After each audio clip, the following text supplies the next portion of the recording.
Hello everyone, मैं हूं आपके साथ शालिनी कपूर तिवारी। आप देख रहे हैं एसकेटी पॉडकास्ट।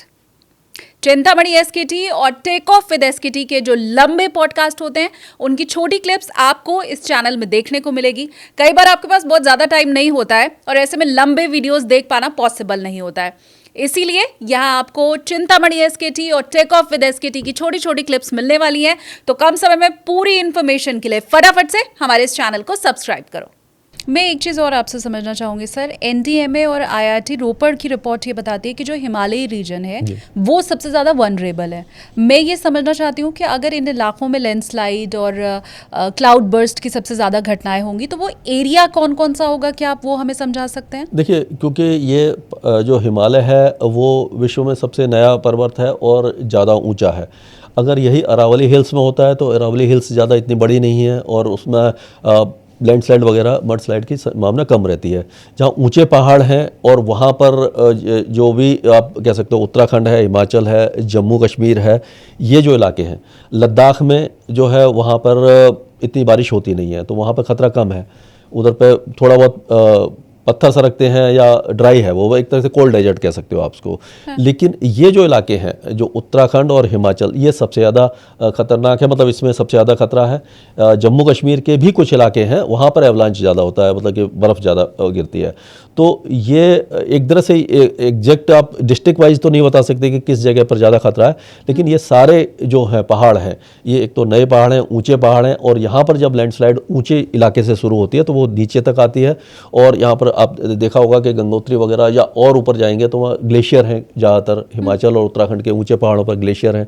और जो गर्मी बढ़ रही है, जो ग्लोबल वार्मिंग हो रही है, उसके कारण ग्लेशियर भी पिघल रहे हैं। तो कभी कभी क्या होता है कि ग्लेशियर के भी बड़े बड़े टुकड़े जब गिरते हैं तो वो भी लैंडस्लाइड का, बिना बारिश के भी लैंडस्लाइड का कारण बन जाते हैं। तो ये सारे एरिया जो है आपके दोनों जो स्टेट हैं काफ़ी ज़्यादा इस जोन में आते हैं। आपने क्योंकि ग्लेशियर की बात की सर, हमने देखा है कि गोमुख, जी हाँ। जैसे हम गंगा का जन्मस्थली कहते हैं, जहाँ से गंगा निकल रही है, वो अब सिकुड़ गया है। ये सैटेलाइट तस्वीरें भी बता रही हैं कि गोमुख सिकुड़ चुका है। हाँ।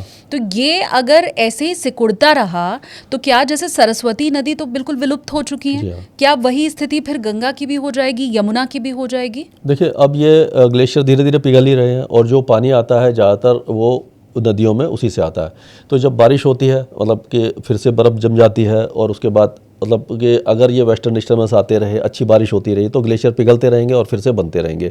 लेकिन जो जितना बर्फ़ आती है उससे पिघलती ज़्यादा है। तो कुछ अगले 20-30 सालों में काफ़ी हद तक ये ग्लेशियर पिघलना शुरू हो जाएंगे। शुरुआती दौर में पानी काफ़ी ज़्यादा आएगा, उसके बाद पानी कम आना शुरू हो जाएगा, और फिर आप कह सकते हो कि ये बरसाती नदी बनकर रह जाएंगी कि जब बरसात होगी, तेज़ बारिश होगी तो इसमें पानी आएगा, बाकी पूरे सीजन में ये सूखी रहेंगी। आगे की बात कर रहा हूँ मैं, मतलब 20-30-40 साल आगे की बात है। लेकिन हाँ, ये खतरा बनता हुआ दिख रहा है कि इनमें पानी कम हो जाएगा और इनके किनारे जो बसे हुए शहर हैं उनको भी काफ़ी दिक्कत का सामना करना पड़ेगा। और ख़ास करके जहाँ से ये नदियाँ जा रही हैं, इनकी ट्रिब्यूटरीज़ हैं, नहरें हैं, तो वही सिंचाई का साधन बनी हुई हैं। मतलब जितने भी इंडो गंजेटिक प्लेन है, आप अगर पंजाब से शुरू करें, बिहार और जो कलकत्ता तक, ये सारी नदियों का ही असर है। तो वो सारे उन सारे उस पर काफ़ी ज़्यादा असर पड़ेगा, किसान भाइयों पर असर पड़ेगा, और जो इससे जुड़े हुए हैं, इंडस्ट्रीज़ हैं कई जो इससे जुड़ी हुई हैं, उन पर भी असर पड़ेगा। भारत जैसी जगह पे तो सर संस्कृति ही ऐसी है कि हम नदियों के किनारे ही जी हाँ, बसे वहीं पर बसे हैं और दूसरी जगह बसावट रही ही नहीं है। हमने काशी देखा है, हरिद्वार से लेकर के आप पूरा अगर गंगा की बेल्ट पकड़कर चलते चलिए तो फिर इन जगहों पर रहने वाले जो लोग हैं, आपने आगे आने वाले 20-30 साल की बात की, मैं 50 साल आगे की अगर बात करूं तो पटना, वाराणसी, कानपुर, प्रयागराज, लखनऊ और यहाँ दिल्ली तक, क्योंकि यहाँ यमुना है, तो इन सारे शहरों में बसने वाले जो लोग हैं उनका पलायन शुरू हो जाएगा फिर। हाँ, ये है। हाँ, क्योंकि देखिए, जब पानी, एक तो वैसे भी जो ग्राउंड वाटर है वो भी नीचे जा रहा है। पहले जो आप अगर हम बरेली और आउट साइड की बात करें, जो मतलब तराई के इलाके थे, वहाँ पर 14-15 फीट पर पानी आ जाता था। अब वहाँ पे भी 150 फीट पे चला गया है, मतलब धीरे धीरे ग्राउंड वाटर, क्योंकि बारिश जो हो रही है उसका पैटर्न बदला है। जैसे मैंने बताया कि 80s में रिमझिम लगातार बारिश होती थी, 3-3 4-4 दिन हल्की बारिश होती है तो वो पानी को समय मिलता था और वो ज़मीन में रिचार्ज होता था। अब वही बारिश जो हो रही है 4 घंटे 5 घंटे 6 घंटे में हो रही है तो वो पानी बह जाता है, ज़मीन में नहीं जा पाता, वो समुद्र में पहुँच जाता है। तो एक तो वो नुकसान हो रहा है, ऊपर से जब ये नदियाँ सूखने लग जाएंगी तो आसपास के जो लोग हैं जो इस पर मतलब कई चीज़ें हैं जो पानी से संबंधित हैं या इंडस्ट्रीज़ हैं वो बंद होना शुरू हो जाएंगी। मिटिगेशन के लिए कुछ करना पड़ेगा उनको, लेकिन यह है कि काफ़ी जनता बेरोजगार हो जाएगी, उनको पलायन करना पड़ेगा, नई नई जगह ढूंढनी पड़ेंगी, तो मतलब नुकसान काफ़ी ज़्यादा है। मैं जोशीमठ को लेके भी आपसे ख़ास तौर पर समझना चाहती हूँ सर, क्योंकि बीते दिनों हमने देखा कि जोशीमठ में मकानों में दरारें आ गईं। ये भी कहा गया कि जोशीमठ पूरा ख़त्म हो जाएगा। वहाँ के लोगों ने एक बहुत बड़ा आंदोलन जैसा भी चलाया, लेकिन मीडिया में उससे बहुत जगह मिल नहीं पाई। हाँ। जोशीमठ इलाके के ख़ासकर उसके आसपास का जो इलाका है, क्या वाकई वो एक ऐसी जगह पर बसा हुआ है जो कभी भी तबाह हो सकता है? देखिए, एक तो ये बात है कि टेक्टोनिक प्लेट हैं यहाँ पर, जो एक इंडियन प्लेट और यूरेशियन प्लेट, मतलब कि आप जो भूकंप जो आते हैं लिथोस्फीयर में, जो ऊपर से आपको संरचना दिखती है पृथ्वी की वैसी नहीं है। नीचे 9 बड़ी बड़ी प्लेटें हैं, मतलब कि एक टुकड़े हैं जो लिथोस्फीयर में आपस में तैर रहे हैं और एक दूसरे से कोई अपोजिट चल रहा है, कोई दूर जा रहा है, कोई लेटरल रगड़ रहा है। तो ये जो उत्तराखंड हिंदुकुश से लेकर के अरुणाचल प्रदेश तक ये एक तो टेक्टोनिक प्लेट है। अब जोशीमठ की बात करें तो हो सकता है कि वहाँ पे कुछ टेक्टोनिक प्लेट का ही वो हो जो मूवमेंट हो रहा हो, या फिर जो टनल्स वगैरह बन रही हैं, यानी कि आप देख रहे हैं कि पहाड़ों को काटा जा रहा है और उसमें बहुत बड़े बड़े विस्फोट करते हैं, तो उनका भी असर हो सकता है कि ये जो दरारें आ रही हैं और जो शिफ्टिंग हो रही है जो ज़मीन की जो अपर लेयर की, तो ये काफ़ी ज़्यादा खतरनाक है कि उस समय मतलब इन सब का असर हो सकता है। तो ये कई फैक्टर हैं जो इसको एक तरह से आप कह सकते हो कि उसका असर यहाँ पर दिखाई दे रहा है। तो अगर जोशीमठ और उसके आसपास के इलाकों में इस तरह का अगर ये और ज़्यादा होता रहा तो जो बड़े बड़े मकान हैं, जो पक्के मकान हैं, वो भी गिरने लग जाएंगे और लोगों को वहाँ से भी पलायन करना पड़ेगा। तो ये एक चिंता का विषय ही है। हमने अभी तक मुझे लगता है छोटे शहरों की तो बात कर ली है, जोशीमठ की बात की, कुछ बड़े जो हमारे महानगर हैं उन्हें लेकर भी रिपोर्ट्स ये कह रही हैं कि आगे आने वाले समय में वो बिल्कुल विलुप्त हो जाएंगे। इनमें अगर डाउन टू अर्थ और आईपीसीसी की रिपोर्ट की मैं बात करूं तो मुंबई, चेन्नई, कोलकाता, इन सारे बड़े शहर जो कि समुद्र किनारे बसे हुए हैं, उन्हें लेकर के ये कहा जा रहा है कि अगर ऐसे ही बारिश होती रही और समुद्र तल की ऊंचाई बढ़ती रही तो ज़्यादा नहीं अगले 20 से 30 सालों में ये गायब होना शुरू हो जाएंगे, विलुप्त होना शुरू हो जाएंगे। देखिए, ये विलुप्त तो नहीं होंगे। इसमें क्या है कि सी लेवल बढ़ रहा है धीरे धीरे और ग्लेशियर पिघल रहे हैं। ग्लेशियर जब पिघल रहे हैं तो उनका पानी समुद्र में आ रहा है, तो जो सी लेवल जो बढ़ रहा है वो सेंटीमीटर्स में बढ़ रहा है। सेंटीमीटर भी काफ़ी ज़्यादा होता है। अगर आप 10-20 साल की बात करें तो अगर वो 1 मीटर भी ऊपर आ गया तो जो बांग्लादेश के दक्षिणी इलाके हैं, जो बिल्कुल ही जो सुंदरबन का इलाका है, वो डूब जाएगा। मालदीव के कई जो आपने देखा होगा टापू बिल्कुल ही समुद्र से के तल के ऊपर हैं, वो डूब सकते हैं। अब मुंबई, चेन्नई और कलकत्ता या गोवा जो भी मतलब किनारे में बसे हुए हैं, इनको बहुत ज़्यादा असर नहीं होगा।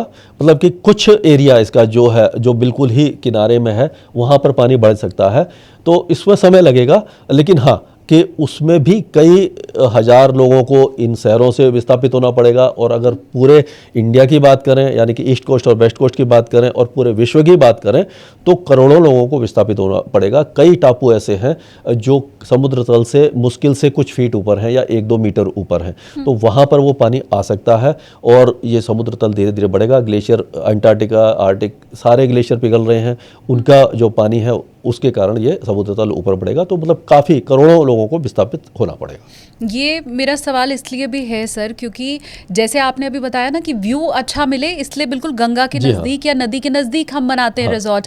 यही हाल मुंबई, चेन्नई, हर जगह आप बीच किनारे देखिए, धीमे धीमे जो रिजॉर्ट हैं, होटल हैं, वो आगे जा रहे हैं ताकि सी व्यू मिले लोगों को। जी हाँ, उसका ऐड ही इसी तरह से होता है कि आप वहाँ से बालकनी से आप देख सकते हो, ये देख सकते हो। और वो उसमें ये खतरा भी है, एक तो ये है कि जल स्तर बढ़ रहा है। हाँ।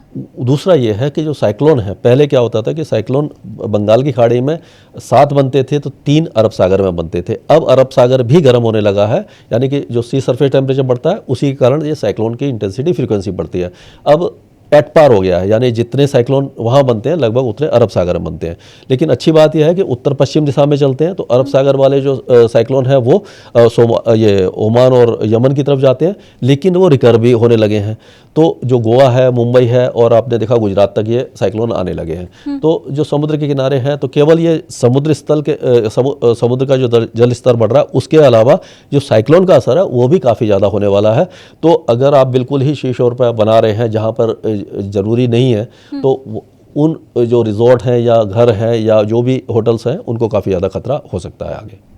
एक और मार्केटिंग बहुत बढ़ गई है सर कि हमारा एसी 50 डिग्री पे भी ठंडा रखेगा, बर्फ जितना ठंडा रखेगा। और ये मार्केटिंग बढ़ी इसलिए क्योंकि धीमे धीमे हीट वेव भी बढ़ी है, टेम्परेचर लगातार बढ़ रहा है।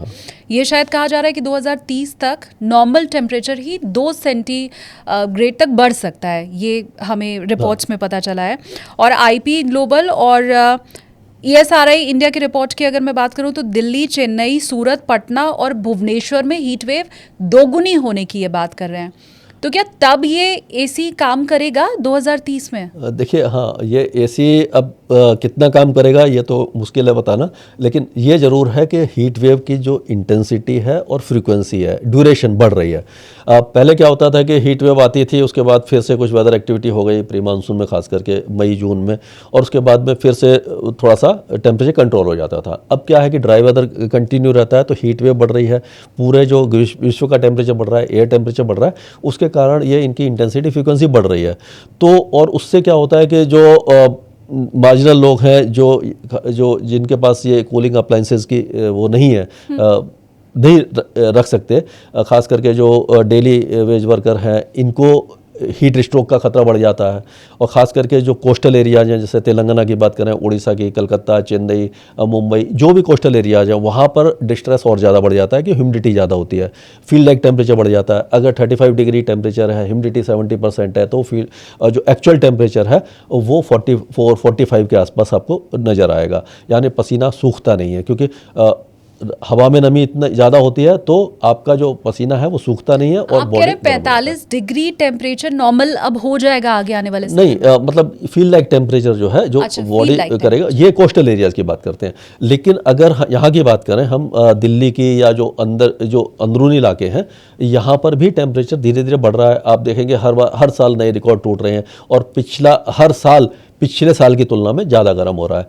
तो अगर यही वो रेट ऑफ वो रहा, इंक्रीज़ रहा, तो जैसे आपने बताया कि 2 डिग्री, तो 2 डिग्री बड़ी बात नहीं है। अगले 20 साल में 2 डिग्री अगर एवरेज टेम्परेचर बढ़ जाता है, तो आप मान के चलिए कि जो एसी पंखे ज़्यादा चलेंगे आपके, और सर्दी सिकुड़ जाएगी। सर्दी का जो है वो धीरे धीरे वैसे ही कम हो रही है, जो कोल्ड डे है या कोल्ड वेव कंडीशन वो कम हो जाएगी, हीट वेव बढ़ जाएगी। तो ये पूरे हमारे एनवायरनमेंट पे, लोगों की काम करने की क्षमता पर और प्रोडक्टिविटी पर और फसलों पर, सबके ऊपर असर रहेगा इसका। डेविड सुजुकी जो हमारे वैज्ञानिक हैं, उनकी तरफ से कहा गया है कि अब हम उस स्थिति में पहुंच गए हैं कि वापस लौट पाना मुश्किल है। उन्होंने ये कहा है कि पॉइंट ऑफ नो रिटर्न तक हम पहुंच चुके हैं। क्या आप भी ऐसे ही मानते हैं? देखिए, अभी नहीं पहुंचे हम, मतलब ये मेरा पर्सनल वो है। हाँ। वो बड़े साइंटिस्ट हैं, तो मैं कांटेक्ट ही नहीं करूंगा। लेकिन हाँ, क्योंकि कभी भी ऐसा नहीं है, क्योंकि क्या है कि जैसे हमने अभी रिन्यूएबल एनर्जी की तरफ जा रहे हैं, सोलर एनर्जी बढ़ रही है, न्यूक्लियर एनर्जी बढ़ रही है, जो डीजल और इसकी जो गाड़ियां हैं वो धीरे धीरे कम कर रहे हैं, इलेक्ट्रिक कार आ जाएंगी। इससे क्या होगा कि ग्रीन हाउस गैसेस का उत्सर्जन धीरे धीरे कम हो जाएगा। एक तो ये है, ऊपर से अगर, लेकिन दूसरी बात यह है कि प्लांटेशन हमें ज़्यादा से ज़्यादा करना पड़ेगा। उससे क्या होगा, प्लांटेशन तो हो जाता है, कभी कभी नेता ड्राइव करते हैं, चलाते हैं कि भाई हमने 1 लाख पेड़ लगा दिए, लेकिन उसके बाद उनको कोई मेंटेन नहीं करता, वो फिर ख़त्म हो जाते हैं, तो उसका कोई फ़ायदा नहीं। तो ये सब हमें करना पड़ेगा। आपने देखा होगा कोविड में 3 या 4 महीने में पूरी प्रकृति एकदम बदल गई थी, फिर वैसा का वैसा हो गया था, जो 20 साल में नहीं कर सकते थे हम। तो वो तो ऐसा नहीं किया जा सकता, लेकिन ये है कि हाँ, हम रिन्यूएबल एनर्जी की तरफ जाएंगे, और ये जो ग्रीन हाउस गैसेज के उत्सर्जन को अगर धीरे धीरे सीरियसली गवर्नमेंट, सारी जो सरकारें हैं इसको सीरियस लेंगी और लोगों में जागरूकता पैदा करेंगे, तो अभी भी समय है कि हमें समय लगेगा, अगले 10 या 15 साल लगेंगे। आज से अगर हम शुरू करते हैं तो फिर से प्री इंडस्ट्रियल एरा की तरफ हम आ सकते हैं। प्री इंडस्ट्रियल एरा की तरफ हम ज़रूर आ सकते हैं, लेकिन भारत जैसे देश को लेके मैं ये समझना चाहूँगी जहाँ पूरा इंफ्रास्ट्रक्चर अनप्लान रहा है हर शहर का, जी हाँ। वो चाहे पुराने शहर हैं या जो नए बस रहे हैं, तो आपको लगता है कि जिस तरह से मौसम में तब्दीली हो रही है उसके हिसाब से भारत तैयार है? भारत तो अभी कह सकते हैं कि तैयार नहीं है, क्योंकि उसके लिए ऑलरेडी हमने इतना ज़्यादा कचरा कर दिया, मतलब कि जो गड़बड़ कर ही चुके हैं हम। तो आगे के लिए अगर प्लानिंग करते हैं तो वो रिवर्स तो होना बहुत मुश्किल है, लेकिन हाँ कि आगे का जो इम्पैक्ट है उसको काफ़ी हद तक हम कम कर पाएंगे। और कि जिस तरह से हमारी पॉपुलेशन है और जो मतलब कि आप कह सकते हो कि क्लाइमेट में भी चेंज हो रहा है, ये सारी चीज़ें हैं। और हमारे पास रिसोर्सेज इतने ज़्यादा नहीं हैं कि हर गवर्नमेंट के पास तो जितने हैं, लेकिन आम जनता के पास इतने रिसोर्सेज नहीं है। अगर हम उनको एजुकेट करने की कोशिश भी करते हैं कि आप फॉसल फ्यूल न जलाओ, लेकिन उनके पास अल्टरनेट फ्यूल नहीं है, तो वो उसको नहीं मानेंगे या आप उनको कंट्रोल नहीं कर पाओगे। तो इसका असर यही है कि हाँ, आगे ये धीरे धीरे मतलब जो है इसका जो क्लाइमेट चेंज का असर और ज़्यादा इम्पैक्ट दिखना शुरू हो जाएगा और बढ़ता जाएगा। इसको कंट्रोल करना मुश्किल है, लेकिन असंभव नहीं है। क्या आप, क्योंकि इस बार तो हमने जनवरी से लेके अभी तक बुरी खबरें देखी हैं सर, मुझे लगता है पूरा देश अब प्रिपेयर हो चुका है कि चलो मौसम के लिहाज से कुछ नहीं हो रहा है तो कहीं एक्सीडेंट ही हो जा रहा है, प्लेन क्रैश हो जा रहा है। 2025 कुल मिला के बुरी खबरों वाला रहा है। तो क्या हम अपना माइंड मेकअप करके चलें कि मौसम के लिहाज से 26 भी वैसे ही रहेगा, 27 भी वैसे ही रहेगा, 28 भी वैसे ही रहेगा, कुछ भी हो सकता है? जी हाँ, अभी जिस तरह से जो वेदर पैटर्न चेंज हो रहे हैं, मानसून का पैटर्न अनप्रेडिक्टेबल हो रहा है और हीट वेव बढ़ रही है, कोल्ड वेव कम हो रही, मतलब कोल्ड वेव है लेकिन कुछ समय के लिए आती है। सूखे जैसे हालात आ जाते हैं, जहाँ पर बारिश होती थी बिहार और असम में, अब सूखे जैसे हालात हैं जहाँ पर बाढ़ आती थी। और कुछ इलाके ऐसे हैं जहाँ बाढ़ आती रहती है और काफ़ी ज़्यादा नुकसान होता है। यानी कि जो फ्लडिंग है वो भी, उसकी भी बढ़ गई है, इंटेंसिटी फ्रीक्वेंसी बढ़ गई है, ड्रॉट की भी बढ़ गई है। तो हर साल नए रिकॉर्ड टूट रहे हैं। तो हम कह सकते हैं कि ये क्लाइमेट चेंज का जो असर दिखाई दे रहा है और जो मतलब एक तरह से अनप्रेडिक्टेबल जो पैटर्न दिख रहा है, उसका असर आगे के सालों में भी हमें देखने को मिलेगा और इस तरह के जो इवेंट है वो और ज़्यादा दिखेंगे। आप भी अगर आपके एरिया से जुड़ी हुई कोई बात समझना चाहते हैं, आप अगर किसान हैं और आपके इलाके की खबर अगर आपको चाहिए, वहाँ के मौसम के बदलते पैटर्न को आप समझना चाहते हैं, तो कमेंट सेक्शन आपके लिए खुला हुआ है। आप चाहें तो वहाँ पर अपने सवाल हम तक पहुँचा सकते हैं। सर, मैं थोड़ा सा ये जो 4 धाम यात्रा रहती है या हमने देखा ओम पर्वत 2 साल पहले वहाँ जो ओम लिखा हुआ था वो गायब हो गया, जबकि वो 12 महीने वहाँ पर ओम लिखा ही रहता था। लेकिन ये पहली बार मुझे लगता है हुआ है अभी तक के जीवन में। बर्फ पिघल गई है ऑलमोस्ट। हाँ, तो ये इसके पीछे क्या वजह है? देखिए, अब ये है कि जो टेम्परेचर बढ़ रहे हैं, जहाँ पर हमेशा माइनस में रहता था वहाँ पर भी हो सकता है कि अब थोड़ा सा पॉजिटिव टेम्परेचर आ गया हो या 0 के आसपास आ गया, तो वहाँ से बर्फ़ पिघलना शुरू हो जाती है। और जो 4 धाम यात्रा है वो ये भी खतरे में है, क्योंकि यहाँ पर आप देख रहे हो कि इसी सीज़न में शुरू होती है, उसी समय मानसून होता है। और मानसून इस समय आप देख ही रहे हैं कि मानसून के समय ये बादल फटने की घटनाएं बढ़ रही हैं, क्योंकि एयर टेम्परेचर बढ़ रहा है। एयर टेम्परेचर जब बढ़ रहा है तो हवा में मॉइस्चर को होल्ड करने की कैपेसिटी बढ़ रही है। पहले क्या था कि जब एयर टेम्परेचर इतना ज़्यादा नहीं था, तो अब जब अगर उसमें मॉइस्चर ज़्यादा आएगा, ज़्यादा होल्ड करेगा, तो बादल ज़्यादा बड़े बनेंगे और वो कैपेबल होते हैं कि थोड़ी देर में ही ज़्यादा बारिश देने के। उससे ये लैंडस्लाइड, मडस्लाइड और जो आपका बादल फटने की घटनाएं बढ़ती हैं। और ये 4 धाम यात्रा सारी पहाड़ों पर ही है, तो यहाँ पर खतरा धीरे धीरे बढ़ता जाएगा। और इस समय जैसे इस बार बंद की है, तो बार बार इसको मतलब अवरुद्ध करना पड़ेगा, मतलब कि जो भी तीर्थयात्री जाएंगे वो काफ़ी रिस्क लेके उनको जाएंगे। आप क्या 4 धाम यात्रा के लिए कोई ऐसी चीज़ें जो अब एडवाइस करना चाहें मेरे व्यूवर्स को कि अगर आप जा रहे हैं तो आप ख्याल रखिए, या इस मौसम में आप बिल्कुल स्किप कर दीजिए, कोई ज़रूरत नहीं है जाने की, ऐसा कोई समय है? देखिए, इसमें जो जुलाई और अगस्त है सबसे ज़्यादा इसमें बारिश बढ़ जाती है, और जून में इतनी बारिश नहीं होती, सितंबर में भी कम हो जाती है। लेकिन जब भी जुलाई अगस्त में जब आप जा रहे हैं तो आगे के 5-7 दिन का फोरकास्ट काफ़ी अच्छा मिल जाता है आपको, जिससे अगर आपको पता लगता है कि हाँ, या फिर अगर उसी दिन का अगले दिन का भी फोरकास्ट आपको मिलता है और आपको पता लगता है कि इस एरिया में हैवी रेन होने की संभावना है, तो आप अगर आगे आपको दिख रहा है कि आगे आप जाएंगे तो वहाँ पर हैवी रेन है, लैंडस्लाइड हो सकता है, तो पहले रुक जाइए, थोड़ा सा डिले कर दीजिए। और अगर किसी जगह पर हैं तो कोशिश कीजिए और आगे निकल जाए। मतलब जो जहाँ का आपको फोरकास्ट दिख रहा है, और ये सबसे बड़ी बात है कि आप लगातार जो पाठ पूजा तो आप करेंगे ही जब वहाँ जाएंगे, लेकिन थोड़ा सा अवेयर रहें, और जितने भी मतलब जो वेदर चैनल हैं जो रिलायबल आपको दिखते हैं, हाँ। उसको आप ज़रूर मॉनिटर करें और सतर्क रहें, यानी कि अपने आप को अवेयर रखें कि हम जा रहे हैं भगवान के उसमें तो दर्शन के लिए तो जा रहे हैं, लेकिन अपने आप को भी सुरक्षित रखना ज़रूरी है। तो उससे काफ़ी हद तक आपको बचाव हो सकता है, क्योंकि उसको आप कैंसिल तो करोगे नहीं, लेकिन यह है कि हाँ, आप थोड़ा सा प्रिकॉशन लिया जा सकता है। आपने कहा जो रिलायबल चैनल हैं आप उनके ऊपर नज़र रखिए।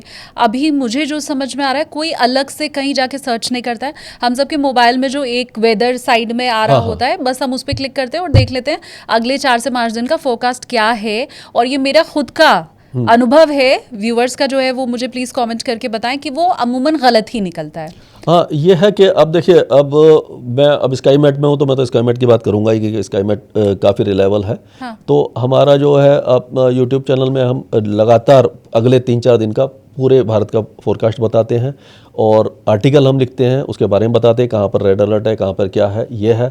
और जो मौसम विभाग के जो है इंडिया मेट्रोलॉजिकल डिपार्टमेंट है, उसका भी फोरकास्ट काफ़ी हद तक अच्छा है, क्योंकि जो मॉडल्स हैं वो पूरे विश्व के हैं, एक जैसे ही हैं, उन्हीं को थोड़ा सा इंटरपोलेट करके ये फोरकास्ट किया जाता है। तो आप कह सकते हो कि अगले 3-4 दिनों का फोरकास्ट है वो काफ़ी हद तक सही रहता है, तो उससे आपको काफ़ी मदद मिल सकती है।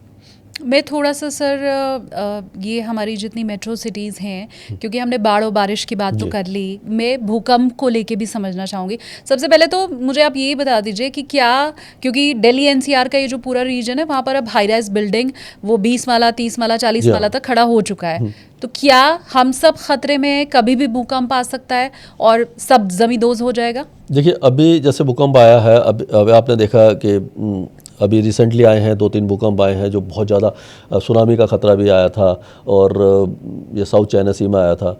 और तो इस तरह के भूकंप तो नहीं आएंगे, मतलब कि जो 8 या 9 इंटेंसिटी के तो नहीं आ सकते दिल्ली में, क्योंकि कोई टेक्टोनिक प्लेट का जोड़ नहीं है। जैसे कि अंजार में आया था, गुजरात में आया था, तो वहाँ अरेबिया प्लेट, इंडियन प्लेट और यूरेशियन प्लेट का जोड़ था।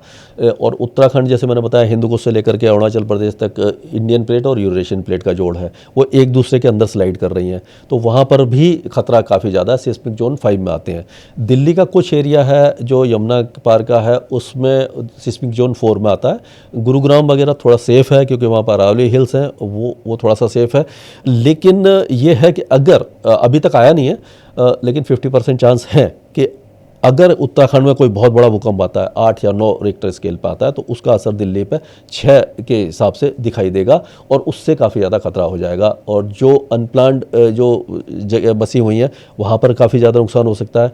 अगर 6 से ऊपर या 7 के आसपास अगर आ जाता है दिल्ली में भूकंप, तो बड़ी बड़ी बिल्डिंगें भी गिर सकती हैं। खास करके आप देखेंगे कि 125 नोएडा में 125 से लेकर 128, और जो बिल्कुल यमुना के किनारे में जो बिल्डिंगें बनी हुई हैं, तो वो एक कह सकते हैं कि अच्छी जगह पर नहीं है। और इतनी बड़ी बिल्डिंग है, लोग कहते तो हैं कि भूकंप रोधी हमने बनाई है, पर अब ये पता नहीं है कि वो कितनी भूकंप रोधी हैं, किस रिएक्टर स्केल तक के भूकंप को वो सह सकती है। अगर बड़ा भूकंप आता है तो कई बिल्डिंगों को काफ़ी नुकसान होगा, क्रैक आ सकते हैं, बिल्डिंगें टूट सकती हैं, और काफ़ी ज़्यादा नुकसान दिल्ली को झेलना पड़ सकता है। क्योंकि हमने देखा सर, बैंकॉक, थाईलैंड, म्यांमार में जो अभी भूकंप आया था वो 7 से ज़्यादा का था, 7.5, 7.7 का था। पर आप ऐसा कह रहे हैं कि दिल्ली रीजन में अगर 6 तक का भी भूकंप आए तो वो भी बहुत तबाही ला सकता है। हाँ, क्या होता है कि ये अगर 6 से 7 जाते हैं आप, तो देखने में तो एक नंबर ऊपर जाता है, लेकिन इसकी इंटेंसिटी जो एनर्जी है वो 10 गुना बढ़ जाती है। मतलब 6 से 7 का मतलब है कि जो 6 वाला होगा उससे 10 गुना ज़्यादा बड़ा होगा 7 का। तो ये 6 से और 7 के बीच में अगर आता है तो काफ़ी ज़्यादा नुकसान देगा। और उन जगह पे इसलिए आ रहा है कि वहाँ पर वो टेक्टोनिक प्लेट हैं, वहाँ जोड़ है। जहाँ पर जोड़ होता है, तो अगर वो प्लेटें, या इसको मतलब एक्चुअल प्लेट नहीं होती, भूखंड होते हैं जो आपस में टकराते हैं या चल रहे होते हैं, तो उसमें टेंशन बढ़ती रहती है, चट्टानें हैं वो। और उसके बाद जब एक समय ऐसा आता है कि वो चट्टानें जब टूटती हैं तो वो उसका असर जो अर्थ के सरफेस पे दिखाई देता है और उससे इंटेंसिटी नापी जाती है। तो जहाँ पर जोड़ है वहाँ पर ज़्यादा आएगा, जैसे उत्तराखंड और हिमाचल प्रदेश, जम्मू कश्मीर, नेपाल, यहाँ पर तो बहुत बड़े बड़े भूकंप आते हैं और आ सकते हैं। दिल्ली में चांसेस इसीलिए कम है कि यहाँ पर टेक्टोनिक प्लेट का जोड़ नहीं है, लेकिन एक मुरादाबाद फॉल्ट कहते हैं जिसको उत्तराखंड से लेकर के दिल्ली के आसपास तक आ रहा है, रोहतक तक आ रहा है, एक मुरादाबाद तक आ रही है, तो छोटे छोटे जॉइंट हैं, उसके कारण भी भूकंप आ सकता है। लेकिन बहुत कम चांस है 7 से ऊपर से आने का, लेकिन अगर 6 से 7 के बीच में आता है तो बहुत ज़्यादा तबाही वो करके जाएगा। क्या जो बेसमेंट तक बनी हुई बिल्डिंग है, क्योंकि हम देख रहे हैं कि पार्किंग हाई राइज बिल्डिंग्स की सबकी बेसमेंट में है, -2 -3 तक तो बहुत कॉमन है, क्या वो बिल्डिंग्स जिनके बेसमेंट में पार्किंग है उन पर ज़्यादा खतरा होता है? देखिए, इसके बारे में मुझे ज़्यादा नहीं पता, क्योंकि ये जो वैसे सिविल इंजीनियर्स वगैरह को ज़्यादा मालूम होगा, लेकिन जो भी बिल्डिंगें हैं जो पूरे नॉर्म्स के साथ नहीं बनी हैं तो उनको सबसे ज़्यादा खतरा है। और जो जब ये मतलब जो गवर्नमेंट ने ये नॉर्म बनाना शुरू किया, स्ट्रिक्टली फॉलो करवाना शुरू किया, उससे पहले मतलब आप कह सकते हो कि 60% या 50% बिल्डिंगें तो उससे पहले ही बन चुकी हैं और वो हाई राइज बनी हैं। और कुछ एरिया ऐसे हैं जहाँ पर जो 4-4 5-5 मंजिली जो बिल्डिंगें बनाई हैं वो खुद लोगों ने बनाई हैं, जिसमें कॉलम नहीं लगाए, और उसने कोई उसमें वो ऐसा नहीं है कि आर्किटेक्ट के थ्रू बनाई हो, खुद ही मतलब मिस्त्री को लगा के बनाई हैं। तो वो बिल्डिंगें बहुत जल्दी गिरेंगी और अगर बड़ा भूकंप आता है तो हाई राइज बिल्डिंगें जो अच्छी बनी हुई हैं हो सकता है कि वो उसमें क्रैक आए, थोड़ा बहुत नुकसान हो, लेकिन जो ऐसी बिल्डिंगें हैं जहाँ पर जो पूरे नॉर्म्स के साथ नहीं बनी हैं उनमें काफ़ी ज़्यादा तबाही हो सकती है। तो हम कह सकते हैं कि अब नंबर देना अच्छी बात नहीं है, लेकिन हाँ कि मतलब कई इलाके काफ़ी ज़्यादा तबाही देख सकते हैं। अगर भूकंप के लिहाज से मैं भारत के सबसे ज़्यादा ख़तरनाक इलाके, राज्य, शहर समझना चाहूँ तो वो कौन से हैं? देखिए, साउथ इंडिया में कोई वो नहीं है, प्लेट नहीं है, मतलब कोई जोड़ नहीं है, तो वहाँ पर तो सबसे ज़्यादा सेफेस्ट तो साउथ इंडिया है। सेंट्रल इंडिया भी है, मध्य प्रदेश से लेकर के आप देखेंगे पूरा जो साउथ इंडिया तक। लेकिन जैसे गुजरात है, गुजरात में भी 3 प्लेट हैं, अरेबिया प्लेट, इंडियन प्लेट और यूरेशियन प्लेट का जोड़ा, तो वहाँ पर ज़्यादा खतरा है, सिस्मिक जोन 5 में आता है। पूरा जो उत्तराखंड से लेकर के आपका अरुणाचल प्रदेश तक, उत्तराखंड है, जम्मू कश्मीर, हिमाचल प्रदेश और बिहार और उत्तर प्रदेश के तराई के इलाके जो बिल्कुल नेपाल से लगे हुए हैं वो, उपहिमालय पश्चिम बंगाल से लेकर के असम और अरुणाचल प्रदेश, ये जो इलाके हैं ये सबसे ज़्यादा मतलब यहाँ पर सबसे बड़े भूकंप आ सकते हैं। बाकी इलाकों में थोड़ा सा इंटेंसिटी कम रहेगी। आम लोगों के लिहाज से मुझे लगता है हमने बहुत बात की है अभी तक, लेकिन क्योंकि आपकी फ़ैन फॉलोइंग और आपको देखने वाला एक बड़ा जो दर्शक वर्ग है वो किसानों का है, तो क्या आगे आने वाले कुछ दिनों के लिए किसानों को लेकर कोई टिप्स आपके पास है, उन्हें कुछ प्रेडिक्ट आप करना चाहेंगे? देखिए, अभी सबसे ज़्यादा परेशान किसान हमारे गुजरात के हैं, क्योंकि वहाँ पर ये राजस्थान के हैं, वो बारिश नहीं हो रही है और बहुत दिनों से नहीं हो रही, फसल पूरी तरह से बर्बाद होने पर आ गई है। लेकिन उनके लिए यह है कि 23-24 तारीख से वहाँ बारिश बढ़ेगी और काफ़ी अच्छी बारिश होगी। जितनी फसल को नुकसान हो गया वो तो उसकी भरपाई नहीं हो सकती, लेकिन आगे के लिए काफ़ी ज़्यादा अच्छा रहेगा, बारिश अच्छी होगी। गुजरात में भारी से अति भारी बारिश होगी, तो वहाँ पर राजस्थान वाले बिना बारिश से परेशान है या बारिश से परेशान रहेंगे, क्योंकि जो वेदर सिस्टम है यहीं से जाएगा। या 200, 250, 300 मिलीमीटर तक की बारिश दक्षिणी गुजरात में अगले 4-5 दिनों में होगी, तो यहाँ पर ख़तरा काफ़ी ज़्यादा है। मध्य प्रदेश में अच्छी बारिश है, वहाँ पर ज़्यादा दिक्कत नहीं है। दक्षिणी मध्य प्रदेश में भारी बारिश होगी, लेकिन वहाँ के किसानों के लिए परेशानी नहीं है। बिहार और उत्तर प्रदेश में, बिहार में बहुत कम बारिश हुई है, लेकिन अगस्त के आखिर में बिहार और उत्तर प्रदेश भी अच्छी बारिश देखेंगे। यानी कुल मिलाकर के अच्छी खबर सबके लिए है। और लेकिन गुजरात में जैसे भारी बारिश है तो वहाँ थोड़ा सा नुकसान हो सकता है। हमने इस साल के शुरू में ही देखा था, जब मानसून आया भी नहीं था तभी मौसम विभाग की तरफ से ये कह दिया गया था कि इस बार अतिवृष्टि के चांसेस हैं, और वो हमने देखा भी कई इलाकों में दिखाई दिया। तो क्या इतना ही सटीक प्रेडिक्शन आगे आने वाले सालों के लिए भी हम एक्सपेक्ट करें कि हर साल टेक्नोलॉजी हमारी अपग्रेड होती जा रही है? टेक्नोलॉजी अपग्रेड हो रही है और हम ओवरऑल मानसून भारत का प्रेडिक्ट ठीक ठाक कर लेते हैं, लेकिन जो रीजनल डिस्ट्रीब्यूशन है उसमें कभी कभी क्योंकि ये 4 महीने का मानसून होता है, तो हमने अगर बताया कि हाँ सेंट्रल इंडिया में अच्छी बारिश होगी, लेकिन ये थोड़ा सा कभी कभी हो जाता है कि किस महीने में ज़्यादा होगी, किस महीने में कम होगी, उस समय जो वेदर सिस्टम बनते हैं उस पर भी काफ़ी डिपेंड करता है। और ये जो ट्रॉपिकल और सब ट्रॉपिकल जो एरिया है, जैसे कि इंडिया का है और जो बांग्लादेश, मतलब जो भी ट्रॉपिक्स में है, वहाँ पर जैसे ग्लोबल मॉडल बहुत ज़्यादा काम नहीं कर रहे हैं, क्योंकि जो क्लाइमेट चेंज के कारण यहाँ पर टेम्परेचर बढ़ रहे हैं और यहाँ पर अनप्रडिक्टेबिलिटी बढ़ रही है। और आप आपने देखा कि जो पैची रेन ज़्यादा बढ़ रही है, एक ही दिल्ली में ही अगर आप देखें, एक जगह बहुत भारी बारिश होती है, एक जगह कम होती है। तो इस तरह का जो चैलेंज है वो सब ट्रॉपिकल्स में आता है, सब ट्रॉपिक्स में आता है। यही आप यूरोप में जाएं, कनाडा में जाएं, अमेरिका में जाएं, जो अपर लैटिट्यूड्स है वहाँ पर सारे फोरकास्ट, हमारा मॉडल भी, ग्लोबल मॉडल भी काफ़ी अच्छा काम करता है। तो ये एक चैलेंज है, तो उसको कोशिश कर रहे हैं, धीरे धीरे इनोवेशन आ रहा है, एआई भी आ गई है, उसकी मदद से भी मॉडल्स को इम्प्रूव कर रहे हैं। तो आगे फोरकास्ट अच्छा होता जाएगा, लेकिन अभी भी कुछ चैलेंजेस बचे हुए हैं। मैं अगर एक शब्द में समझना चाहूँ तो क्या ये जो क्लाइमेट चेंज है वो हमें महाविनाश की तरफ लेकर जा रहा है? विनाश की तरफ लेके जा रहा, महाविनाश तो नहीं कह सकते, पर हाँ कि क्लाइमेट चेंज का असर हर मतलब इंसान के ऊपर पड़ेगा, चाहे वो किसान हो या काम करने वाला हो, क्योंकि इंडस्ट्रीज़ पे पड़ेगा, फिशरीज़ पे पड़ेगा, फसलों पे पड़ेगा, फूड ग्रेन प्रोडक्शन के ऊपर पड़ेगा, उनकी क्वालिटी पे पड़ेगा, और मैन आवर्स जो हैं वो कम हो जाएंगे क्योंकि डिस्ट्रेस बढ़ेगा। तो हम कह सकते हैं कि पूरे हर इंसान के ऊपर इसका असर दिखाई देगा और विपरीत असर रहेगा। जब मैंने पिछला पॉडकास्ट किया था सर स्काईमेट के साथ, तब मैंने ये कहा था कि गर्मी की छुट्टियां आ रही हैं और गर्मी की छुट्टियों में लोग घूमने जाते हैं, हाँ। तो उसे लेकर के क्या सलाह है अब? लेकिन इस बार मैं ये पूछना चाहती हूँ कि लॉन्ग वीकेंड तो साल भर रहता है, जी, वो कभी भी फ्राइडे छुट्टी पड़ गई या मंडे छुट्टी पड़ गई तो खास करके लोग गाड़ी उठाते हैं और सीधा पहाड़ों पर निकल जाते हैं। दिवाली पे इस बार 6 दिन की छुट्टी हो जाएगी अगर हाँ। आप 21 तारीख की लेते हो तो। हाँ, तो उसके लिए फिर आपकी क्या सलाह है, और तब भी क्या हमें डर कर पहाड़ों की तरफ बढ़ना चाहिए? नहीं, अक्टूबर में क्या होता है कि अक्टूबर में बारिश काफ़ी कम होती है, क्योंकि सितंबर तक रहती है, उसके बाद फिर नवंबर के एंड से लेकर के दिसंबर जनवरी में वेस्टर्न डिस्टर्बेंस आते हैं। और वेस्टर्न डिस्टर्बेंस का अच्छी बात यह है कि उनका प्रेडिक्शन बहुत अच्छा है।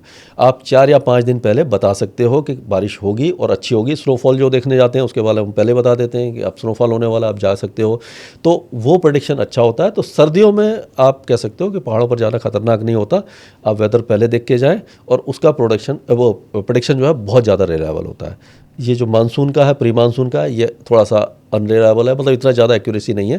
लेकिन वेस्टर्न डिस्टर्बेंस आपको दिखता है कि मेडिटेरेनियन सी से आ रहा है और कब तक पहुंचेगा, कितनी देर तक रहेगा, तो वो आप सेफली जा सकते हो। वैसे तो मुझे लगता है ये ग्लोबल वार्मिंग और क्लाइमेट चेंज ये हमारे हाथ की चीज़ है नहीं, इसके लिए सरकारों को ज़्यादा मेहनत करनी चाहिए। लेकिन फिर भी अगर मैं आपसे टिप्स लेना चाहूँ अपनी जिम्मेदारी निभाते हुए, एक आम आदमी इसमें क्या कर सकता है, तो उसके लिए आप क्या बताएंगे? उसमें यही है कि आप ग्रीन एनर्जी की तरफ जाने की कोशिश करिए। अगर आप अफोर्ड कर सकते हैं तो सोलर पैनल लगवा लीजिए, जिससे कि आप जो रिन्यूएबल एनर्जी को ज़्यादा यूज़ करें। और गाड़ी है तो उसमें इलेक्ट्रिक गाड़ी की तरफ धीरे धीरे जाइए, समय लगेगा लेकिन जाइए उसमें। एसी के जो अप्लाइंसेस हैं उनको थोड़ा सा बहुत ज़्यादा, कोई 16, 17, 18 पे चलाते हैं तो 24, 25 पे चलाइए, 26 पे चलाइए, तो भी आपको कूलिंग मिलेगी। मतलब अपना अपना कंट्रीब्यूशन हर इंसान कर सकता है। फॉसिल फ्यूल कम से कम यूज़ करें और कोशिश करें कि जितने अगर आप प्लांटेशन कर सकते हैं, आसपास अगर पेड़ लगा सकते हैं, या आपके आसपास जो पेड़ है अगर उसको कोई काट रहा है उनको रोकें। मतलब यह है कि आप कुल मिला करके जो ग्रीन हाउस गैसेज है उसको कम करें, यही आपका कंट्रीब्यूशन हो सकता है। Thank you so much sir, आपने इतना टाइम भी हमें दिया, और मुझे लगता है ये वो पॉडकास्ट है जो हर किसी को सीख देने वाला है। कम से कम हम अपनी तरफ से जितना उन्हें जागरूक कर सकते हैं, जितनी त्रासदी और ये अनप्रेडिक्टेबल मौसम से जितना उन्हें बचा सकते हैं, उतनी कोशिश तो भरपूर की गई है। अब इससे लोगों को क्या सीखना है, क्या समझना है, उनका टेक अवे क्या है, वो मुझे लगता है मेरे व्यूवर्स बेहतर जानते होंगे। कॉमेंट सेक्शन में आप हमें बता भी सकते हैं कि आज आपने महेश सर से क्या सीखा है, आपका टेक अवे क्या है। Thank you so much sir इतना टाइम देने के लिए। धन्यवाद। Thank you.